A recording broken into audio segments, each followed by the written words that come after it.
Gentrification is a process of renovation and revival of deteriorated urban neighborhoods by means of influx of more affluent residents, which results in increased property values and the displacing of lower-income families and small businesses. This is a common and controversial topic in urban planning. Gentrification may be viewed as direction of blockbusting and urban flight, as many gentrified neighborhoods of the present were once affluent neighborhoods of the past. Gentrification is typically the result of increased interest in a certain environment. Early gentrifiers may belong to low-income artists or bohème communities, which increase the attractiveness and flair of a certain quarter. Further steps are increased investments in a community and the related infrastructure by real estate development businesses, local government, or community activists, and resulting economic development, increased attraction of business and lower crime rates. In addition to these potential benefits, gentrification can lead to population migration. In a community undergoing gentrification, the average income increases. Poorer pre-gentrification residents who are unable to pay increased rents or property taxes may find it necessary to relocate.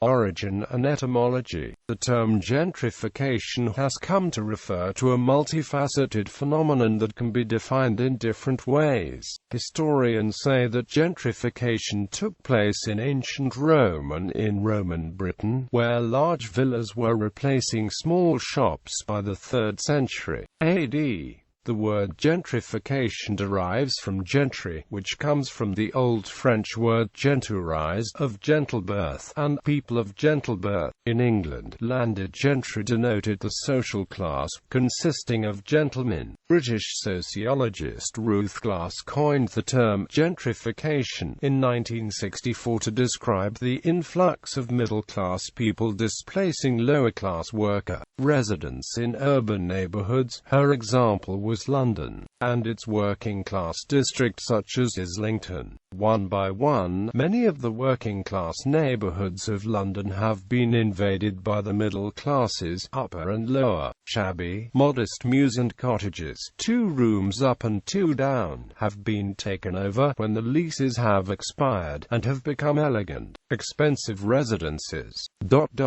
Once this process of gentrification starts in a district, it goes on rapidly, until all or most of the original working-class occupiers are displaced and the whole social character of the district is changed. In the U.S., the Centers for Disease Control and Prevention report Health Effects of Gentrification defines the real estate concept of gentrification as the transformation of neighborhoods from low value to high value. This change has the potential to cause displacement of long-time residents and businesses. When long-time or original neighborhood residents move from a gentrified area because of higher rents, mortgages, and property taxes. Gentrification is a housing, economic, and health issue that affects a community's history and culture and reduces social capital. It often shifts a neighborhood's characteristics, e.g., racial ethnic composition and household income, by adding new stores and resources in previously run-down neighborhoods.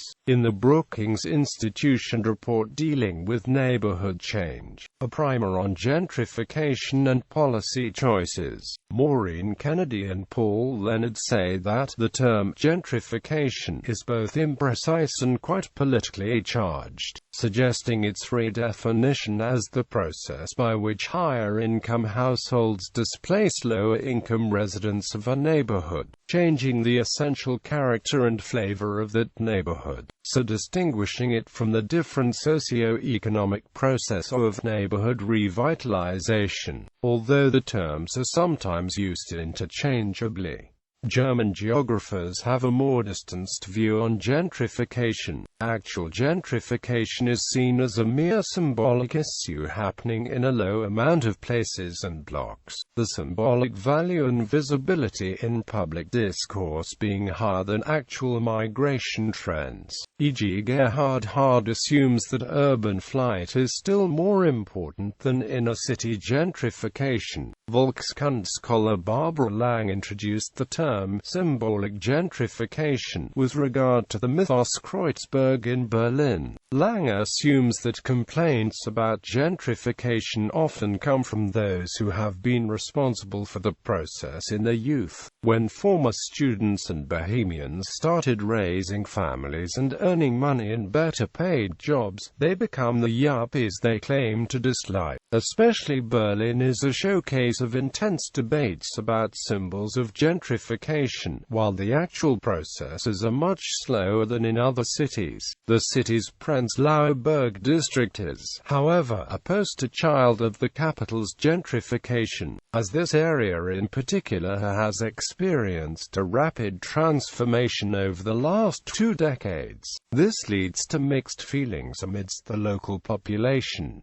The neologism Bayernade Biedermeier was coined about Prenzlauer Berg. It describes the post-gentrified milieu of the former quartier of the alternative scene, where alleged leftist alternative accessoires went into the mainstream. The 2013 Schwabenhass controversy in Berlin put the blame of gentrification in Prenzlauer Berg on well-to-do southern German immigrants and allowed for inner German ethnic slurs, which in case of foreign immigration would have been totally unacceptable. Causes: London Impalen. There are several approaches that attempt to explain the roots and the reasons behind the spread of gentrification. Bruce London and J. John Palin compiled a list of 5 explanations: demographic, ecological, socio-cultural, political, economical, community networks, and social movements. Demographic ecological. The first theory, demographic ecological, attempts to explain gentrification through the analysis of demographics, population, social organization, environment, and technology. This theory frequently refers to the growing number of people between the ages of 25 and 35 in the 1970s, or the baby boom generation. Because the number of people that sought housing increased, the demand for housing increased also. The supply could not keep up with the demand, therefore cities were recycled to meet such demands. The baby boomers in pursuit of housing were very different demographically from the house-hunting predecessors. They married at an older age and had fewer children.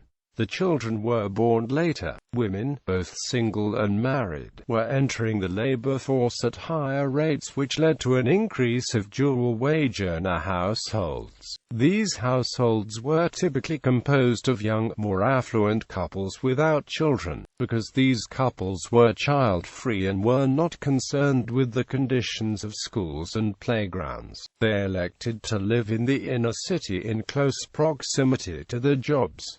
These more affluent people usually had white-collar, not blue-collar jobs. Since these white-collar workers wanted to live closer to work, a neighborhood with more white-collar jobs was more likely to be invaded. The relationship between administrative activity and invasion was positively correlated.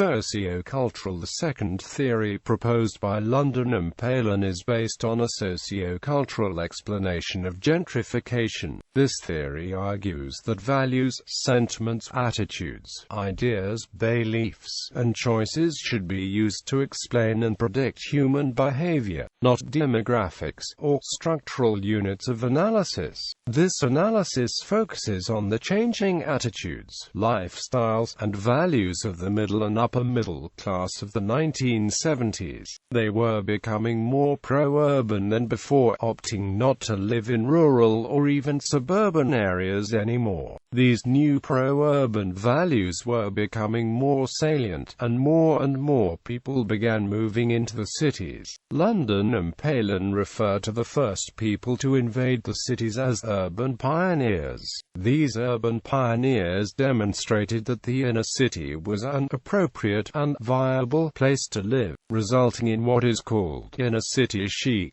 The opposing side of this argument is that dominant, or recurring, American values determine where people decide to live, not the changing values previously cited. This means that people choose to live in a gentrified area to restore it, not to alter it, because restoration is a new way to realize old values. Political economics. The third theoretical explanation of gentrification is political economic and is divided into two approaches, traditional and Marxist. The traditional approach argues that economic and political factors have led to the invasion of the inner city, hence the name political economic. The changing political and legal climate of the 1950s and 1960s had an unanticipated role in the gentrification of neighborhoods. A decrease in prejudice led to more blacks moving to the suburbs, and whites no longer rejected the idea of moving to the city. The decreasing availability of suburban land and inflation in suburban housing costs also inspired the invasion of the cities.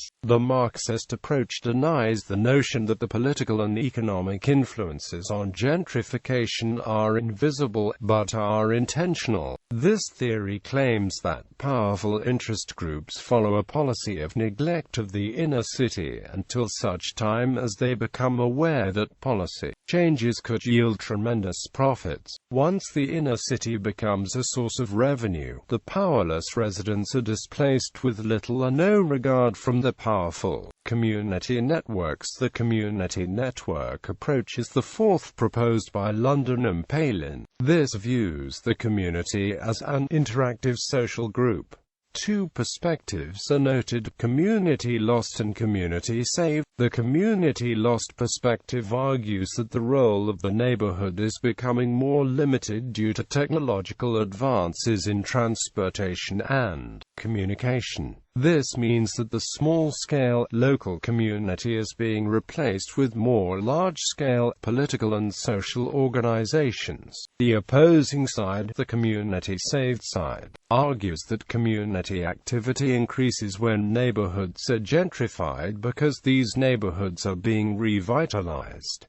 Social movements. The fifth and final approach is social movements. This theoretical approach is focused on the analysis of ideologically based movements, usually in terms of leader-follower relationships. Those who support gentrification are encouraged by leaders to revive the inner city. Those who are in opposition of the people who currently reside in the deteriorated areas. They develop counter-movements in order to gain the power necessary to defend themselves against the movements of the elite. An excellent example was the turned-around gang in Chicago who fought for years against the Richard J. Daley machine. The Young Lords, led by José Chacha Jiménez, they occupied neighborhood institutions and led massive demonstration to make people aware. These counter-movements can be unsuccessful, though. The people who support reviving neighborhoods are also members, and the voices of the ones that the gentrifiers tend to hear. As an economic process,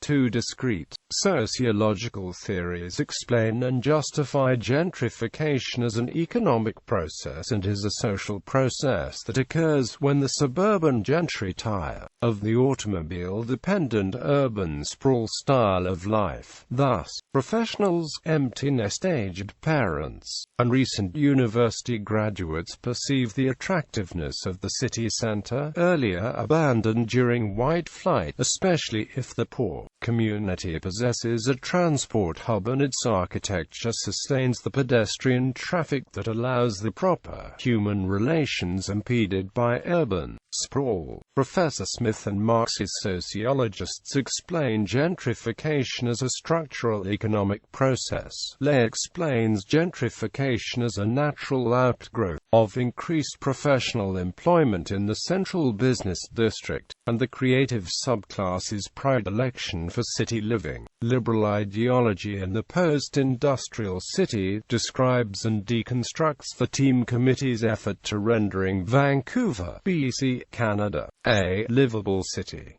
The investigators Rose, Beauregard, Mullins, Moore et al., who base themselves upon Lee's ideas, posit that gentrifiers and the social and cultural characteristics of crucial importance for an understanding of gentrification. Theoretical work Chris Amnett criticized as insufficiently comprehensive, for not incorporating the supply of dwellings and the role of developers, speculators in the process. Production side theory. The production side theory of urban gentrification derives from the work of human geographer Neil Smith, explaining gentrification as an economic process consequent to the fluctuating relationships among capital investments and the production of urban space. He asserts that restructuring of urban space is the visual component of a larger social, economic, and spatial restructuring of the contemporary capitalist economy. Smith summarizes the causes of gentrification into 5 main processes: suburbanization and the emergence of rent gap, deindustrialization, spatial centralization and decentralization of capital, falling profit and cyclical movement of capital, and changes in demographics and consumption patterns. Suburbanization and rent gap. Suburban development derives from outward expansion of cities, are often driven by sought profit and the availability of cheap land. This change in consumption causes a fall in inner-city land prices, often resulting in poor upkeep and a neglect of repair for these properties by owners and landlords. The depressed land is then devalued, causing rent to be significantly cheaper than the potential rent that could be derived from the best use of the land while taking advantage of its central location. For this derives the rent gap theory, describing the disparity between the actual capitalized ground rent of a plot of land given its present use, and the potential ground rent that might be gleaned under a higher and better use. The rent gap is fundamental to explaining gentrification as an economic process. When the gap is sufficiently wide, real estate developers, landlords, and other people with vested interests in the development of land perceive the potential profit to be derived from reinvesting in inner-city properties and redeveloping them for new tenants. Thus, the development of a rent gap creates the opportunity for urban restructuring and gentrification. Deindustrialization. The deindustrialization of cities in developed nations reduces the number of blue-collar jobs available to the urban working class, as well as middle-wage jobs with the opportunity for advancement, creating lost investment capital needed to physically maintain the houses and buildings of the city. Abandoned industrial areas create availability for land for the rent gap process.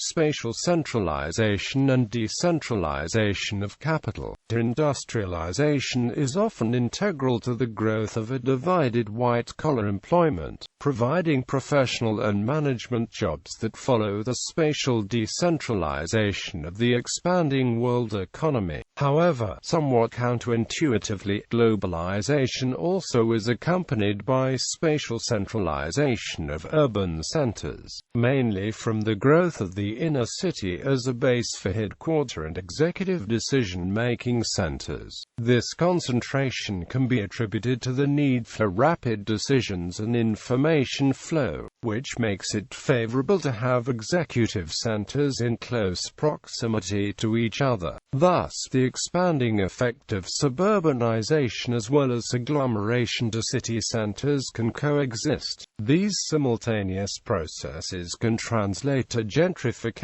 activities when professionals have a high demand to live near their executive workplaces in order to reduce decision-making time.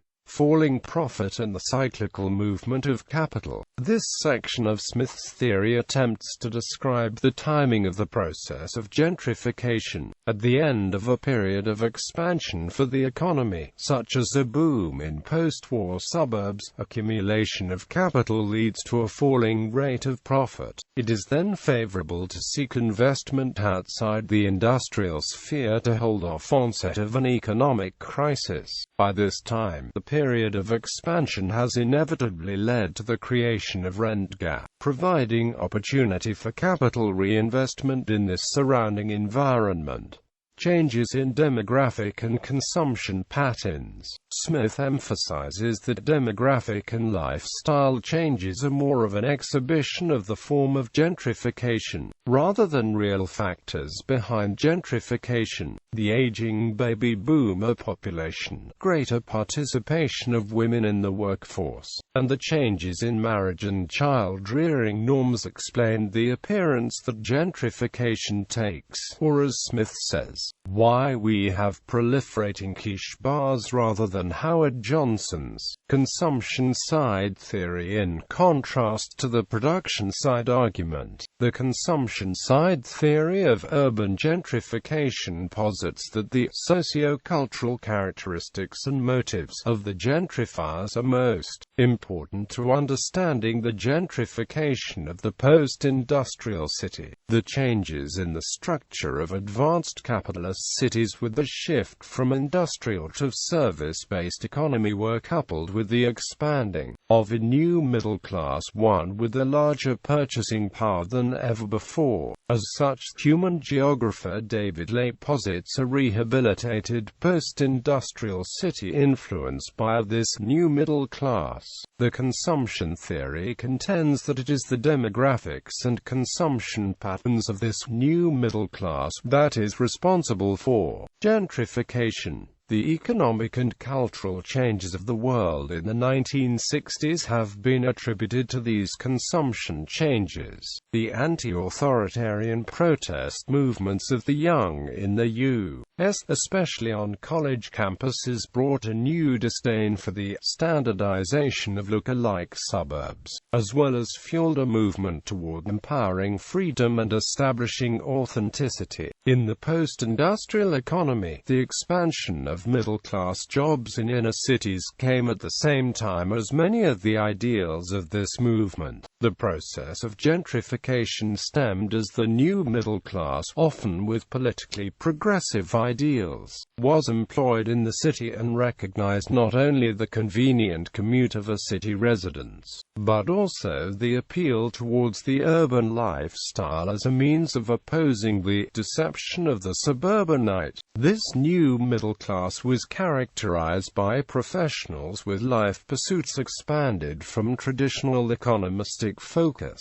Gentrification provided a means for the stylization of life and an expression of realized profit and social rank. Similarly, Michael Yeager contended that the consumption pattern of the new middle class explains gentrification because of the new appeal of embracing the historical past as well as urban lifestyle and culture. The need of the middle class to express individualism from both the upper and lower classes was expressed through consumption, and specifically through the consumption of a house as an aesthetic object. This permanent tension on two fronts is evident in the architecture of gentrification. In the external restorations of the Victoriana, the middle classes expressed the candidature for the dominant classes. In its internal renovation work, this class signifies its distance from the lower orders.